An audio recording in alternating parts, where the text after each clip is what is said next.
back to the world of pop. Episode 4. Joshua here and Jordan. Yeah, that'd be me. Say hello. Hi. We're drinking some, what are we drinking? This is a Ethiopia Guji Ooh, that I actually roasted for a different company. it's quite good. It is very good. It's very fruity. Which we'll talk about later, some pour over basics and really break it down. But first we wanted to tell you that we are live on YouTube and you need to go and subscribe. That's right. Right now. Josh and I put a lot of work into this video, specifically Josh being the editor, producer. You work hard. You worked real hard too. Yeah, I did. Yeah, but we often will actually give you a visual so you can see us, so not just hear us. And that's what we did here on episode 2. That's live on YouTube and Spotify. And Apple? We're on Apple now. I think Apple Podcasts. So anyway, enough shameless self-promotion and on to the show. The first thing we're going to talk about are coffee cups. Now, specifically reusable coffee cups. No. Non-reusable coffee cups. Non-reusable coffee cups. Sorry, I had that wrote down wrong. That's all right. So here we go. So what's the problem? Well, as many people who are still commuting to work, a lot of you I know don't make coffee at home in the morning. You stop at cafes. I worked in cafes for years. I know that, there's a large volume of people who go into a cafe every day and they sit for 15, 20 minutes and they use a here cup from the cafe, be it a coffee mug, a latte cup, a Gibraltar, or just a shot of espresso. However, right now we are not seeing a whole lot of places do reusable cups or in-house I don't think mugs. any of them actually can right now in Michigan here. Absolutely not. Nobody's allowed to have anyone sit down except for outside. I mean, I'd imagine that there's some places doing even it. at the table, like when we were allowed to, they were putting reusable cups down on our tables. That's right. And I think that's a choice. I think that, restaurants are allowed to, because obviously restaurants are not serving their things all on disposable disposable plates and whatnot. But I can understand why reusable cups are not at the forefront currently. Well, it's a problem, and that's actually why we brought it up, is because we're noticing, I frequent, a half dozen local shops here, from Ann Arbor to Detroit and all over, and they have a varying degree of quality of cup. That is true. You'll find paper cups that fall apart.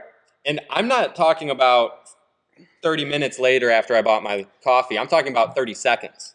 Can we also talk about 30 minutes, though? 30 minutes is a very short period of time for a cup to fall apart. We expect so little with these non-reusable coffee cups right now because my theory, which Jordan, I don't know if you believe in this, but I think that they're overproducing them because of the pandemic. And they might be the machines are running them faster than ever because we got it. The cafes are ordering more.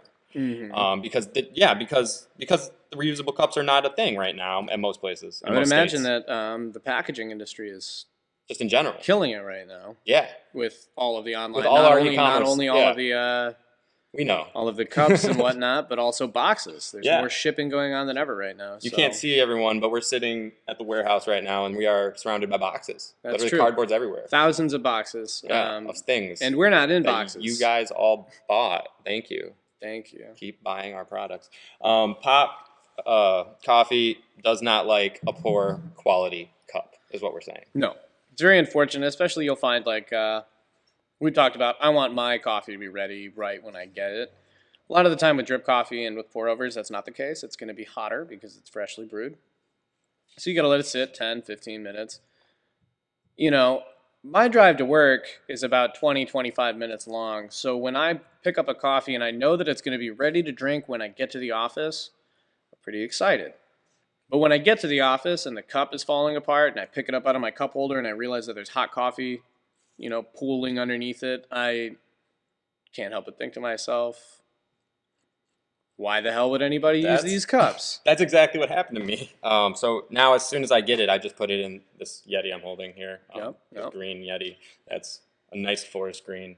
It's beautiful. Anyway, I digress. The thing is that I had one the other day fail, like I said, in 30 seconds. And we're talking about going to pick it up at the cup holder and it just, the rim, the integrity is gone because it seeps into the seam and therefore the cup just, the integrity's gone. That's a weak point of the cup. And when I pull that lid, my whole cup holder was just a complete lake of coffee. Yeah. And I was rather bummed, especially because it was like a nice pour over that wasn't free. Sometimes we get free coffee being in the industry, but not always, like this morning. But anyway, that's another story for another day. I don't expect anything for free. And right now we're doing buy one, get one free on all of our coffee, though. Shameless self-promotion. There it is. Anyway, so overall, we're seeing way lower standards in the coffee cups. And, if anybody out there has any other opinions, feel free to hit us up. And on Instagram or Facebook, and let us know what you think, especially if you're like an owner of a shop or a barista who are dealing with these same problems. And if you are a cup manufacturer and you think that your cups could avoid this problem, Send us some samples. I've got a list of cafes that you could call. Yeah, we're trying to get better non-reusable cups. I mean, it's not sustainable, but it's health versus sustainability. There's a balance there that you need certain things for safety reasons right now to be disposable.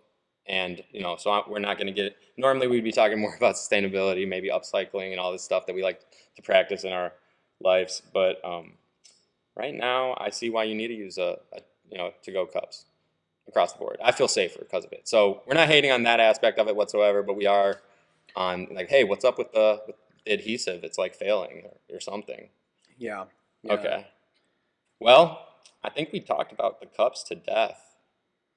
Do you have any? I'm still. Anything else? It's not going to go away. I know it's a pet peeve of ours. We need to move on. I'm going to wake up tomorrow morning. I'm still going to think about it. Yeah, I'm going to move us on here. So I just Googled pour over coffee. And I'm kind of, the first thing that comes up is actually the Bodum we have there, the fake Chemex. Yep. We love there it is. To hate. It's a love to hate. It works. It's cheap. $19.99 Yeah. at Target. Walmart, Target. I mean, so this is what I'm trying to say. So I guess we want to talk about pour over coffee and how it's not as expensive to get started as one would think. No, it's really not. It's right. It's like it's like a lot of things. I think it's like what you make it, like how you approach it. Sorry, mom and dad, but it's like growing weed because you can approach it like you want to scientifically control the temperature and everything to the most perfect degree and have a perfect control over your setup, or you're kind of more organic and you kind of let the world and life and instinct and nature kind of guide you. It's like outdoor weed growers versus indoor weed growers or hydroponic growers. Have you ever grown outdoor? I've personally never had my own garden or set of plants, but I've known plenty of people who have grown outdoor. I've known plenty of people who have up north, grown indoor. Yeah, up north especially, where I'm from, a lot of people will have it can be good. patches outside. My uncle actually sent me pictures of his outdoor plants the other day. Shout out, that's what's up. And it's there's a big difference between indoor and outdoor. There's a big difference between taking the time to make sure that all of your variables are perfectly controlled, and there is the charm of setting a plant in the ground and taking care of it using objective things that you look at, you say, it is objective. Same thing with coffee, though. Pour overs are like growing weed indoors. Yeah. So like you can have a scale, you can have a grinder, you can have a manual grinder, you can have an automatic one of varying degrees from $50 to $500. Yeah. Right. So buying yourself in, how much do you think your average? If we're talking to our listeners and they're out there and they're like, okay, these guys are talking about pour over so much, I want to go do it. How much are they looking to spend? Do you think to buy in to like get a V60 with? I don't know. Price check me a V60 right now. We're going to use V60 as an example just because it's a very trusty. $24.99. That's what I paid one time at a Plum Market. For $24.99 for a ceramic Hario V60, which I just made coffee with. It's great. A staple. The ceramic one especially because I have the glass one. Couple dollars for a pack of filters. I think they sell the filters. I think they come in 100 per pack. Yeah. And then let's see.